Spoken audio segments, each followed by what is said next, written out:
We're joined by Robbie from Arsenal Fan TV. We're going to talk through the transfer window so far for the Gunners. Robbie, welcome to Transfer Weekly. Thank you. Thanks for having me. Yeah, no problem, mate. First and foremost, what are your thoughts on the players that Arsenal brought in so far?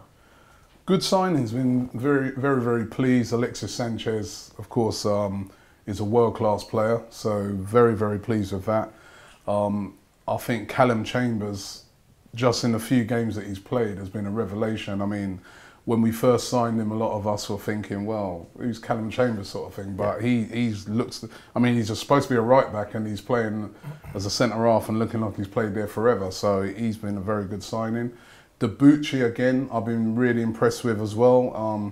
Love the way he gets forward, so he's been a good signing. And of course Ospina, we haven't really seen much of him because he's been a bit injured, but again on paper that looks a very good signing, a goalkeeper that will keep Szczesny on his toes. If Szczesny slacks even a little bit, he could lose his place. Well, he's been inconsistent over his Arsenal career. I thought he was a lot better last season. He was very good over last the full season. Course of the season. He was very good last season. But it's good to that he knows that somebody behind him is pushing him, and that if he slacks at all, he could lose his place, and that's what we want: competition for all places. Absolutely. Ray, on the Ask Parlour segment, if you haven't checked that out, go and check it out. You mentioned Chambers as being one of the underrated signings of the window so far. But what do you make of one of the perhaps? I mean, I think some quarters might say maybe overrated a touch, but I know Robbie's a fan. Alexis Sanchez, big name, big money.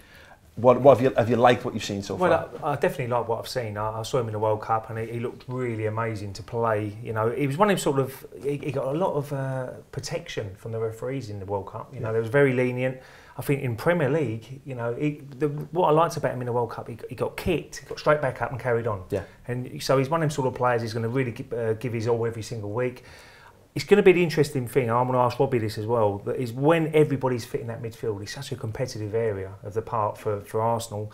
When we can even mention Diaby, who we haven't seen for I don't know how long. But yeah, but you said when he's fit. Well, I mean, when he's fit.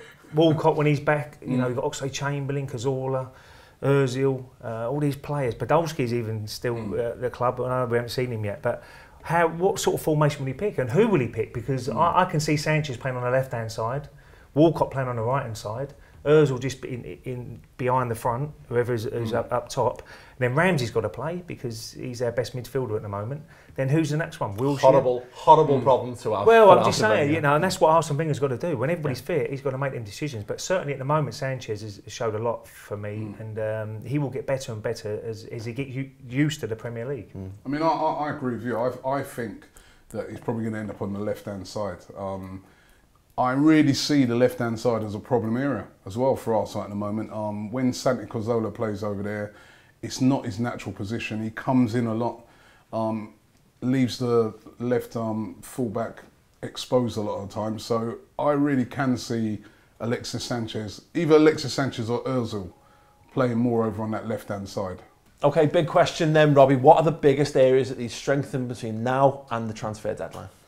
Well, I think for me, the most important position is that holding midfielder position.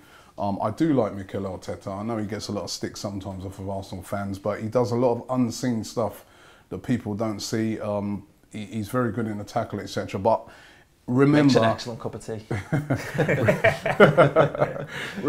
Remember, he's actually as well attacking midfielder. He's sort of well, that's what he was at Everton. He was an attacking midfielder. Yeah. It surprised a few that he was converted into that role, that he had the ability to do it. But of course, you go from being an attacking midfielder that there are certain instincts that you haven't been. I mean, he's never going to be but he's never going to be a crunching tackler, is he? No, not at all. And I mean, you look at Arsenal, fantastic going forward. We know the ability going forward, but you always got to watch, for that break. I've seen so many times where good sides have picked them off, where they've won the ball back in good areas, and they've got so many people committed going forward.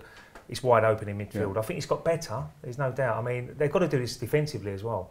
When the right back full back goes on, Debuchy, whoever it is, bombs on. The left back should just come round a little bit and make a free at the back before the left back's gone as well. So the centre halves, you always can say, well, they conceded lots of goals against the big sides, but they're being really exposed. And there's no protection, is there? I still think that protection in front of them, and that's where we need that holding midfielder player. A player that's going to be disciplined in that position, good in the tackle, can pass as well, and just like be disciplined in those sort of games so that we don't get exposed. What's your names in? You give me some names. I like Sami Khedira. I mean, I know he's not an out-and-out holding midfielder. I know he's kind of similar to you, Ray, box to box. But I think he can be disciplined enough to play there. He can also drop in to defence if necessary. He's done that for Germany. So, of all the targets out there, I think Sami Khedira. There's also Lars Bender, that's been linked with us before. Carvalho, this kid who's at Sporting Lisbon. But I don't know much about him. How about Schneiderlin? Would he do a job for you in front of the back four? Yes, Schneiderlin could do a job, but again, me personally, I haven't seen enough of Schneiderlin. I mean, I went when we played Southampton last year and he was okay, but I just think, look, if Khedira's available and is available at a good price, go and get the best. Okay. You know, we're Arsenal, we want the best. Great. Last question then, Robbie, as succinct as you can. Are Arsenal genuine title contenders? Of course we are. Of course we are. Excellent. If you want to see more from Robbie, go and check out youtube.com/Arsenal Fan TV for more transfer talk. Don't forget to subscribe to the Ball Street YouTube channel as well. Scope for him to improve. He's not the finished article just yet. Not the finished article for 32 million. £32 million. Or more, possibly. Okay. Good on you, Man City. Anyway, we're going to